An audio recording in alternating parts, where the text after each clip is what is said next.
This video, along with all my others, is brought to you by my wonderful patrons. If you'd like to join them, there is a link in the description and at the end of the video, and you can go there to sign up for as little as $2 a month.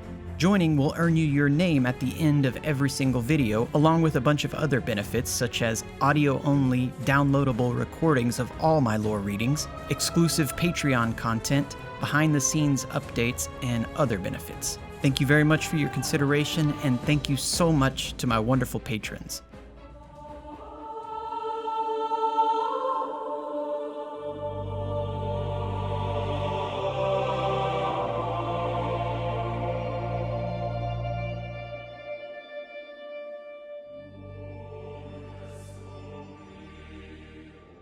Pathfinder's Visor. Clear mind and strong will serve as guides through the ley lines. New Coven 1. Petra stood at the bordering cliff's edge of the Dvalian mists, wrapped in a concealing vapor. Beside her, Ilian, Techian Coven mother. A deluge of water spewed from deep within the stone below. Gentle tremors rippled through their bodies without notice. The pure sky above them tore like well-worn fabric as fronds of malignant taken growth crept into the dreaming city. They will be upon us soon. It was not enough to simply halt Oryx's advance, Petra said. She had spent months of conversation building the kindling to an idea in Ilian's thoughts prior to the Battle of Saturn. A new coven, a new class of sister recruits. Now, with the Queen's flagship in ruins and the Coven missing several of its most skilled Techians, there was no longer the luxury of refusal. I can't hold the reef with corsairs alone. I can't search for the Queen with looking glasses and a depleted armada. We need more Techians, Ilian. You know I'm right. Ilian shook her head. We are not weapons for the Queen's wrath to command. The Coven's reluctance to forge the next link in the chain of their lineage was a strong one. Since the formation of Eleusiniya and the exploitation of Riven, the elder Techians had grown protective of their arts. Techniques and texts were kept close. Despite all that, Petra knew Ilian had always been listening to her words. She too had dreamt of the Harbinger's failure, of Oryx taking her sisters. We will snap shut the ley lines and seal the city, Ilian concluded. No, Petra retorted. The Queen is lost and might still return. She turned to the Coven mother. Of your 7, how many are still alive? Petra felt a mournful flame stoking beneath Ilian's visor. Precisely, Ilian said. We haven't the strength. Then heed my requests. Petra waved away the mist between them. Train more sisters. Ilian finally broke her gaze with the sky and scowled at Petra. We haven't the time. Training spans decades. Make it work, Petra demanded before taking a breath and continuing. Ilian, I will do whatever you need. Please, can we work through this together? Ilian's head sunk. She leaned over the cliffside, over the stream of plummeting mist, and watched the flow of water drop into endlessness. Send me your candidates. I hope they are stronger than you were.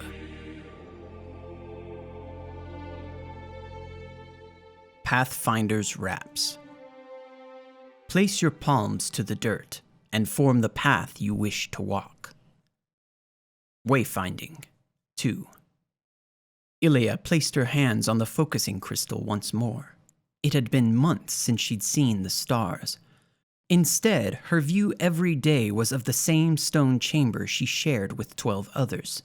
It doubled as both training ground and lodging for a new crop of Techians.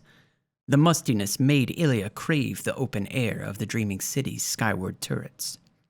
She imagined them piercing the sky like masts and drawing the clouds into sails. In her mind, the whole city sailed through the ascendant ocean, navigating the ley lines like currents. Ilia placed herself there. A voyage, a turret crow's nest in the search of a distant land.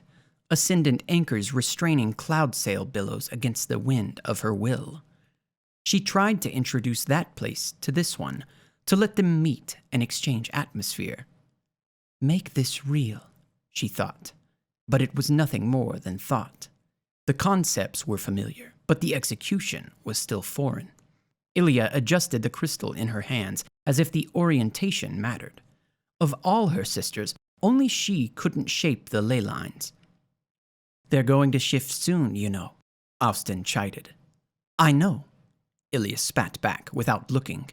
An explosion shook the room, raining plumes of dust over them and breaking her concentration. Damn it! Ilia slammed a fist into the smooth stone and cast the crystal orbs across the floor. Why are we training in a war zone? Austin watched the crystal skip to the edge of the chamber. This place is built upon a crossroads of ley lines. If you can't align with them here... Don't say it, Ilia hissed as she stood to retrieve the crystal. I need to try again. As she walked, the wall before her illuminated and split into a doorway. Petra Vinge entered the chamber, haggard, soot dulling the sheen of her armor. Ilia stopped in her tracks. She hid away her embarrassment, despite knowing that Petra hadn't seen her cast away the focusing crystal. Petra's foot tapped the crystal. She bent and scooped it from the ground and looked to Ilia's empty hands. Do not lose this. There aren't many left. My apologies. I need to try again. Petra scanned the faces of each of the 13 would-be Techians before her. The creases beneath their eyes drew deeper from the stress and lack of sleep. I had trouble just the same. Let me show you. Canis Major. The stars roar with violent destruction, channel their astral rage. Ilia, awoken Techian.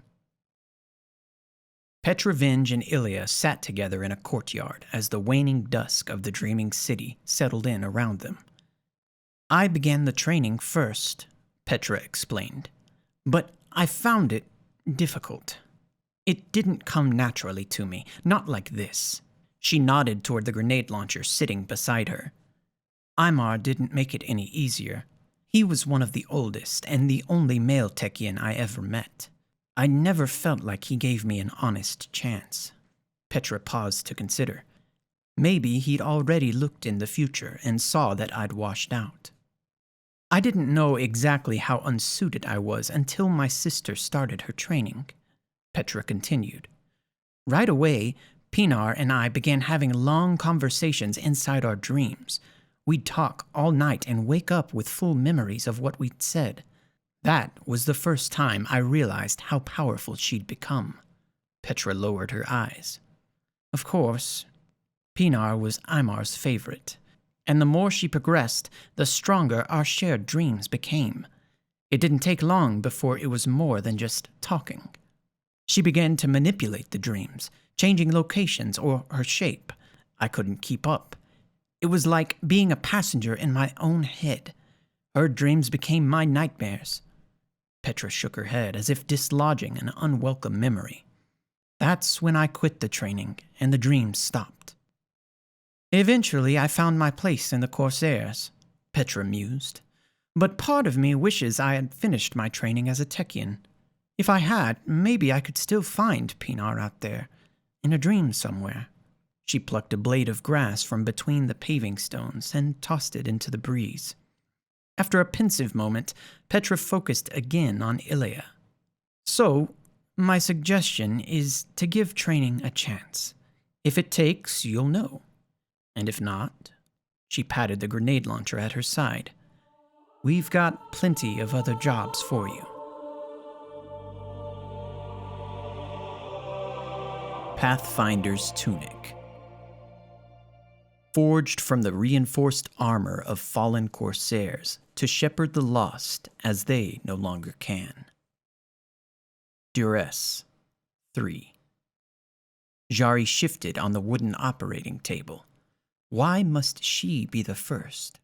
She probed the jelly-like substance smeared across her forehead as Elder Callie entered the room. Don't touch that. It's an antiseptic. and a binding agent, Callie said, placing a sizable blue crystal-adorned mask next to an assortment of scalpels, hooks, and erosion stencils on her back table.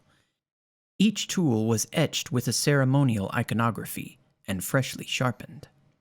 Normally, it takes years to become an adept among our ranks, but the Queen's Wrath believes time is short.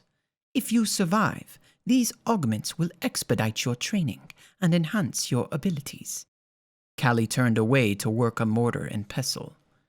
You will need to learn to focus under duress. Remove your mind from this place. Sink into the cosmic.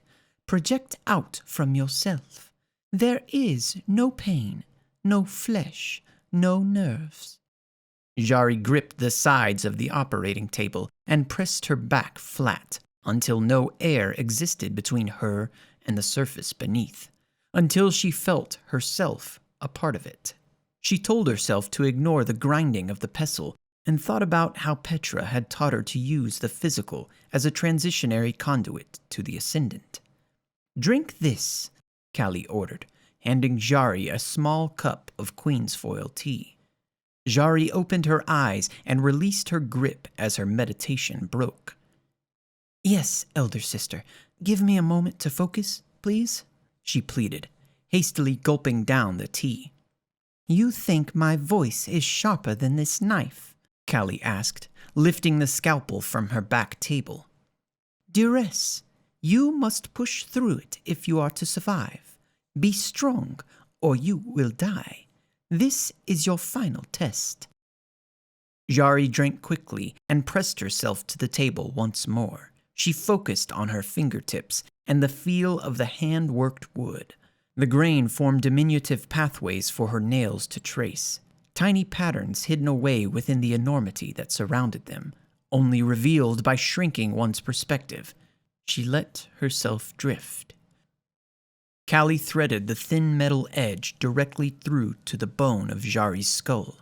A line of incision opened a wave of red, searing penetration through the layers, overwhelming electrified senses. They gave way to a calming sting in the discordant firing of nerves. A pattern. The texture.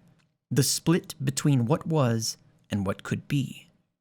In her mind's eye, Jari saw the ley lines unfurl like budding petals of a living blossom. Nebula-like plumes of pollen. She let herself slip away until the pain of her flesh was only one of many choices before her.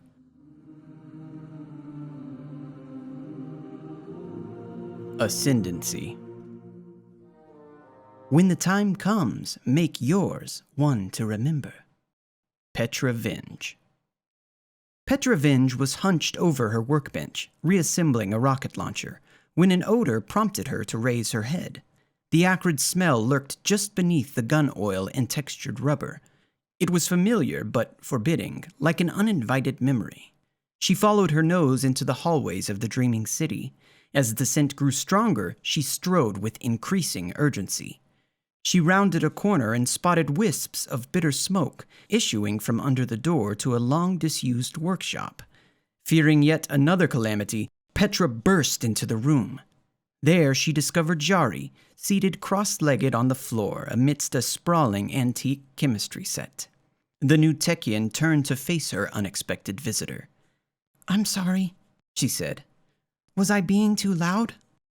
Petra coughed and waved her hands frantically in front of her face. With the door open, the room began to clear. "Are you joking?" Petra fired back. "You're smoking out the whole city. What is that stink?" "Oh," the Techian replied distractedly. "I forgot. Apologies." Petra leaned forward to examine Jari's face. The new Techian's pupils were shimmery and dilated, as if a tiny nebula swirled inside her eyeballs. Suddenly, Petra realized what the smell was. "Are you trying to brew queensfoil?" Petra laughed. "I was," Jari replied, "but I got lost." "You're lucky I came," Petra chided. "Too much of that stuff and you'll leave your mind in the ascendant plane." "We need to find the ley lines," Jari said, as if suddenly recalling her original purpose. "We need to find Queen Mara." "You're right." Petra was suddenly somber. "We do. Queen's Foil is a good idea. Keep at it." "But next time," she cautioned, wrinkling her nose, "take it to the courtyard."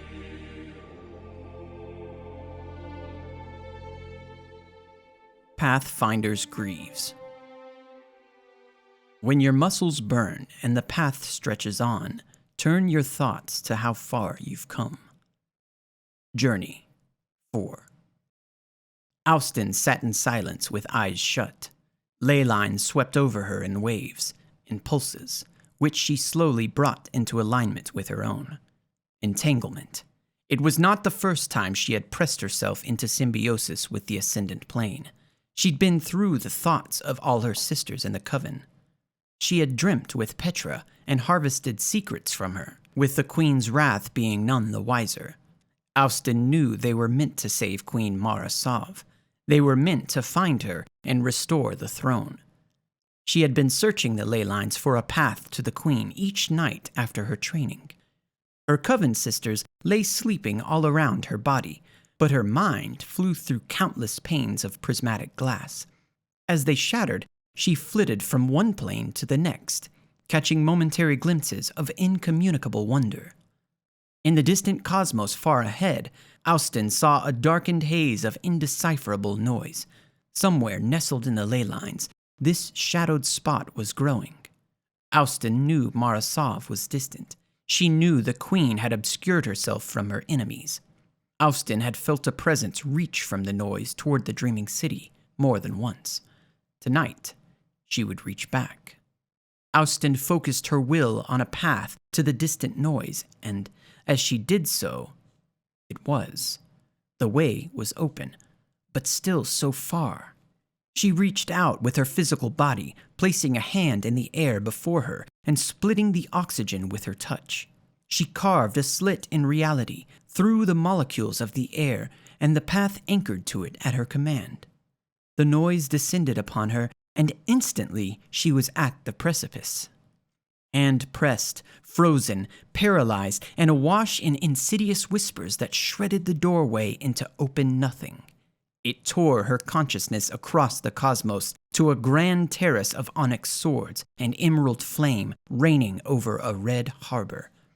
Fingers reached like blades from distant hollows, screaming noise upon noise. A lone figure stood on the terrace aside two empty thrones, testing, prodding, tasting, breeding war. "Austin!" A familiar voice pried her back into the waking world. "Austin, are you all right?" She woke, soaked in sweat and heat. Petra Vinge stood over her, gripping her shoulders. Austin struggled to breathe. Her eyes met Petra's. "Austin." "They'd leave you behind if they knew what you just saw," she thought. "Just a nightmare," Austin reassured the Queen's wrath. "Thank you for waking me."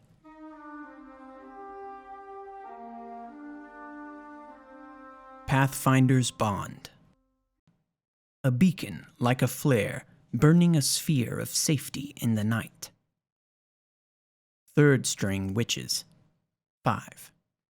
Petra watched Sedia preside over the 13th of the new Coven.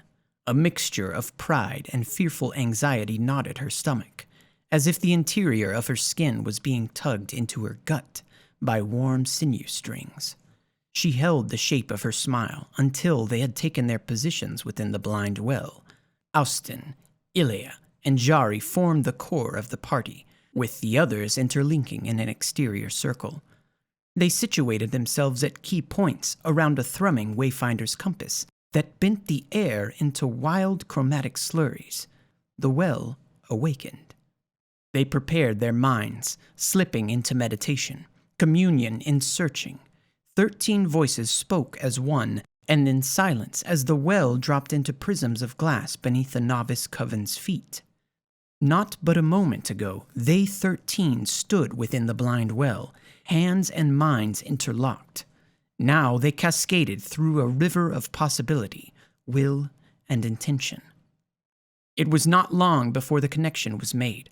Queen Mara Sov's voice filled their thoughts, and they drew to it like gravity. The Coven sisters skipped between ley lines, ricocheting from time to place until they found themselves swirling in the whirlpool accretion of a brilliant Celestine goddess, their queen. Not far beyond it, Austin again saw the noise. She kept her eye upon it, while each of her sisters reached out, until the image of Mara Sov manifested and her words found footing in understanding. They focused their will upon her words, and before them, a pale screen of fog and glass gave way into a distant ley line behind Sol. "You have done well, my Techians," said Mara, stepping from the nothing and into their presence. She placed her hand on the Wayfinder's compass. "Take me home." The Coven turned their minds back to the dreaming city, to safety, to Petra. But as they began their return journey through the ascendant plane and across the ley lines, they felt the presence of another watching. At the edges of the accretion, a din of distorted noise pursued them. Mara glowered at Austin before turning and raising her palms. With a single word, the ley line shattered behind them, sending a lance of energy through the heart of the noise as they sped away toward the dreaming city. "I will not suffer a bloodied mongrel at my heels," whispered Mara. "Keep your focus. She will be back." Austin could feel the noise encircling them again, as it had done to her that night in her bed. It would suffocate them in this dream. Each time the Coven shifted ley lines, so too did the noise. She knew they could not escape it, and through her, so did her sisters. It descended upon them, and as it grew closer, the noise manifested into whispers. Austin's mind could think of nothing but one name, Jivu Arath. She could see the dreaming city, but the image wasn't clear. The sharpness of the connection was darkening. Her sisters felt her worry. They did not have the strength to escape. Their minds aligned on an action. Austin grabbed the compass and placed it in Mara Sov's hands. "We will ensure your arrival." Each sister shifted her thoughts from the dreaming city to her own corner of the ascendant plane, and with a burst of will, they scattered themselves across the ley lines. The noise halted momentarily and split in every direction to follow them. Queen Mara Sov crashed to her feet as she connected with the floor of the blind well. "My queen!" Petra looked to the quickly sealing rift from which she fell. "Where are the others?" Iota Draconis. The paths between the stars are fractal mirrors of the neurons in our brains and the vicissitudes of our fates. Jari, awoken Techian. Jari's eyes snapped open as the telltale sizzle of a fusion rifle pierced the miasma of the ascendant plane. The Techian had been sitting against the same crumbling wall for over 2 weeks as an unrelenting sludgy river of gray fog flowed past her, the damp air clinging to her skin.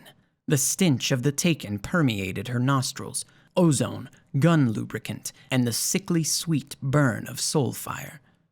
The fusion rifle sounded again, closer this time. The shot was met with garbled hisses and return gunfire as the Taken rallied. After her abandonment, Jari had tried to move as little as possible so as not to attract the attention of the Taken patrols that periodically swept the area. But the fighting moved closer, now a dozen meters from her hiding place. She quieted her fear and let her mind go lax, encouraging them to overlook her. She had staved off the prying minds of the Taken scions by lowering her heart rate and entering a deep meditative trance, sometimes for many hours at a time. But each time she re-emerged into her body, its demands became harder to ignore. She was desperate for food, for water, for anything. Despite all her training, she was nearing the end of her resolve. Until she heard a voice, a soft, clear whisper in her ear. "Have faith, my Techians. You are lost, but not forgotten. Help is on the way.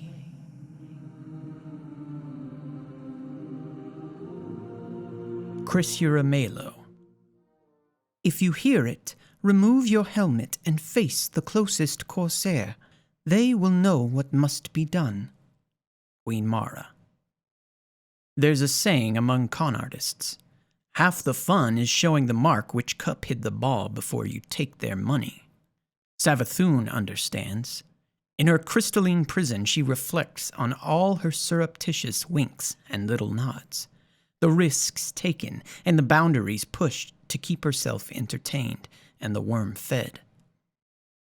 Before, Osiris stumbles as he walks through the last city.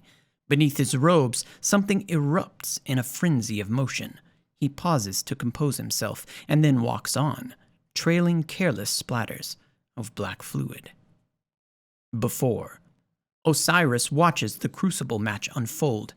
He does not cheer for either opponent. When a ghost appears to revive the defeated warrior, Osiris leans forward in careful study. When Saint places a hand on his forearm, Osiris holds impossibly still, just to see what the other man will do. Before, Osiris sits by the campfire as Crow and the Guardian share a drink. Osiris watches them with rapt attention. Crow is laughing. He passes the bottle, and Osiris, hands numb, puzzles at it. His mouth hangs in a half-smile before he takes a long drink, slaking a bone-deep thirst. Before, Osiris takes a shaky step forward. The high celebrant howls in the catacombs, and he hears his sister's voice buried in its roar. He feels the heart beating in his chest, and is so enraptured by the sensation that he forgets to be frightened.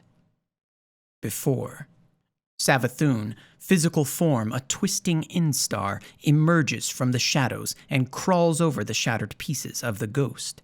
She reaches toward the ruined man. Before, Savathun squeezes the calcified channels of ascendant energy and manifests within the dangling Ahamkara skull. The man standing below the netting senses her appearance. His light flares as he draws his weapon with impossible speed. She has only a moment. She pushes her face down through the ropes, opens her mouth, and sings. The man stops, then slowly holsters his weapon. He turns and crosses his arms and forgets. She melts awkwardly back into the skull as best she can, though a tangle of spindly elbows, licorice black, still juts from its sockets.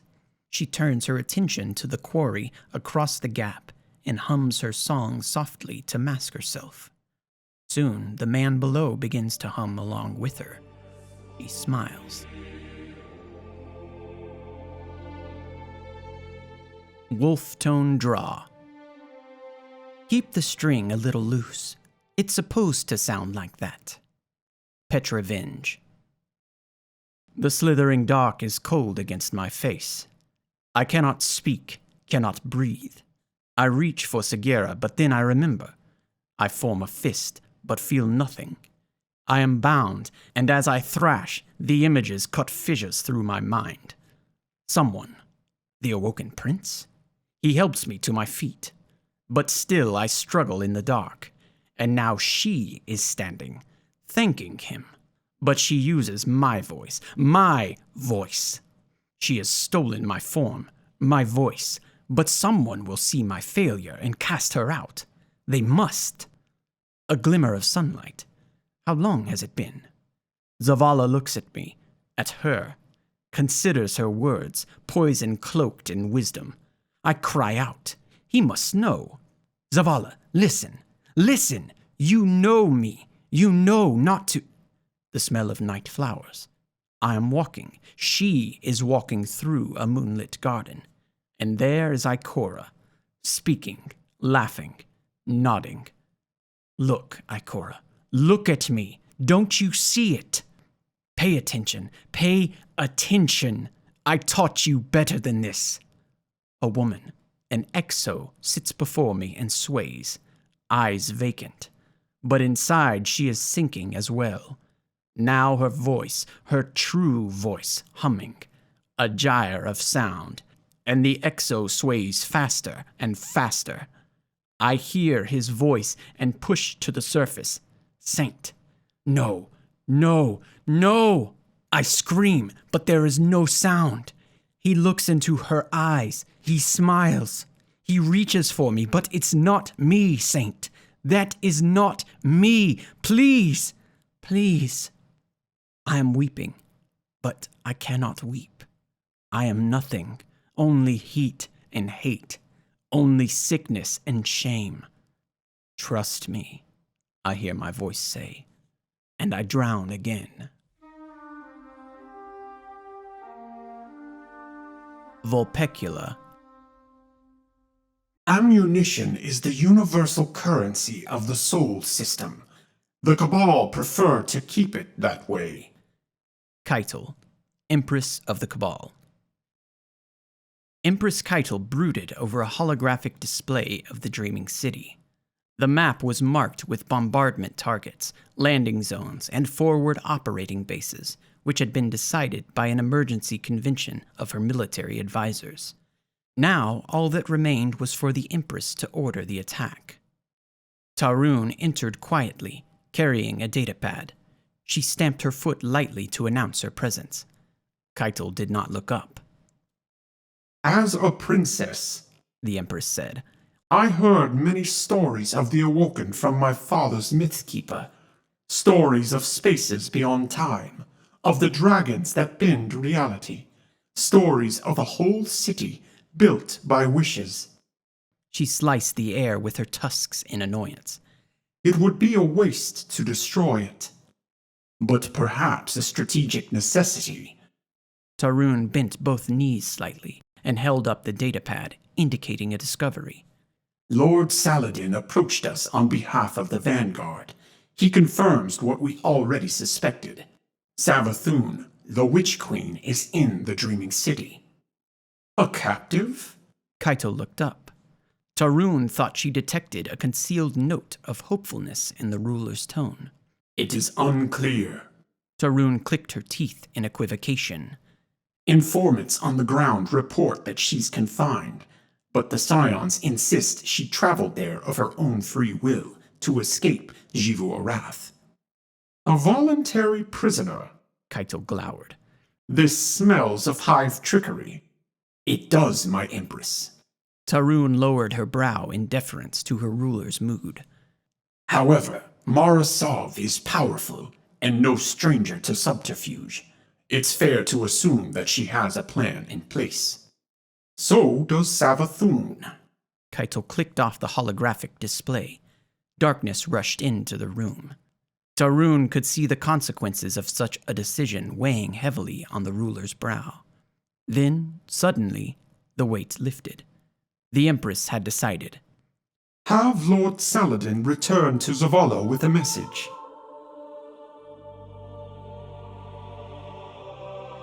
Fractethyst. Imagine that as the last sound you hear. Pet Revenge. Amanda Holliday finished welding the new fluid catch to the underside of the ether tanks with a satisfied grunt. She wriggled her way backwards into the corridor and bumped into the legs of the massive Elixni, who was crouched behind her. Mithrax, she scolded, pulling off her welding helmet. Amanda, Mithrax replied. You are unexpected, but welcome. You are improving our ether tanks.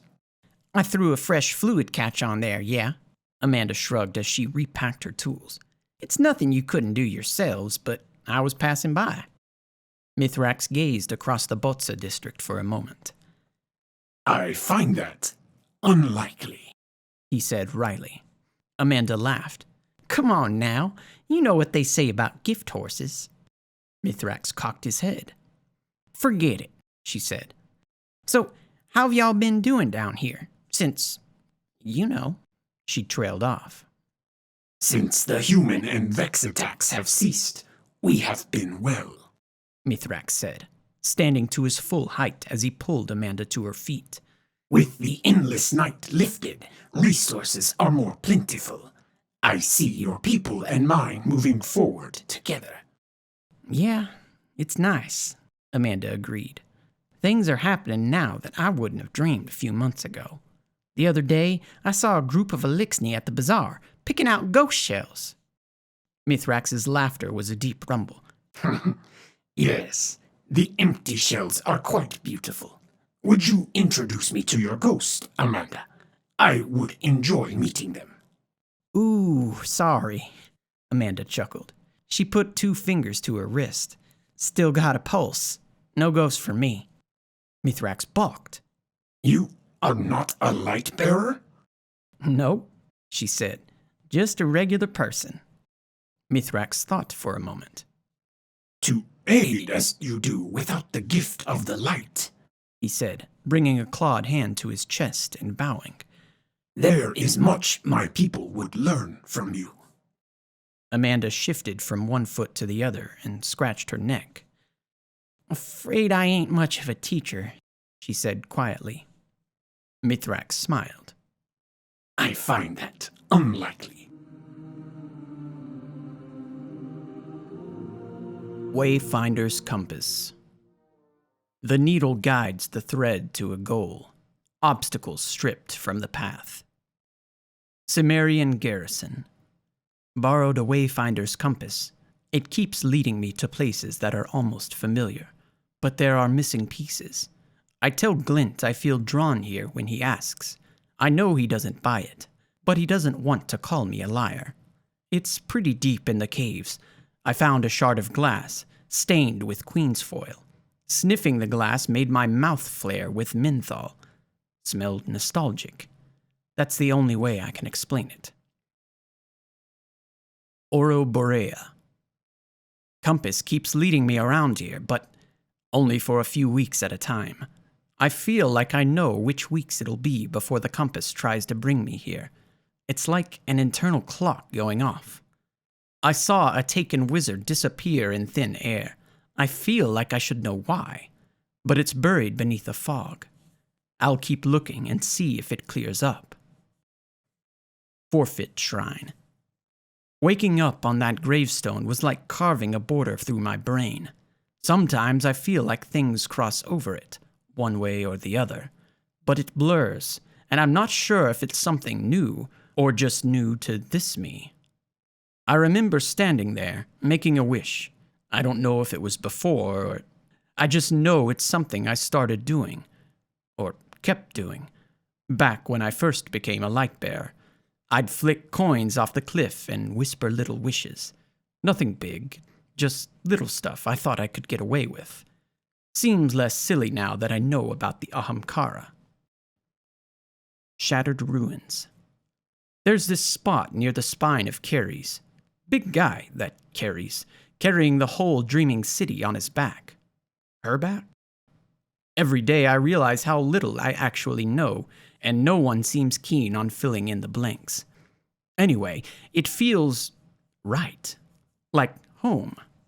Glint tells me there's some kind of palace hidden underneath the dreaming city, but I just see more mist. Jumping might be a good idea. The worst it could do is kill me. Maybe I'll see something useful on my way down. Glint disagrees.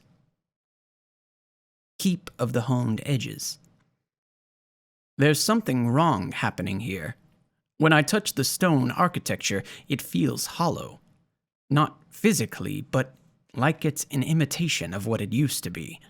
I don't like how familiar that feels. I think I can hear voices. Agonarch Abyss. I was standing in the bay for a long time before I figured it out. All these places, they're gateways. Not the only ones, I think. The queen's foil does the trick. Thanks, Glint. The taste is, well, it's disgusting. Still nostalgic. What does it say about me that I'm starting to like it? Now I just need to get enough so I can map out all these secret paths. Time to go hunting.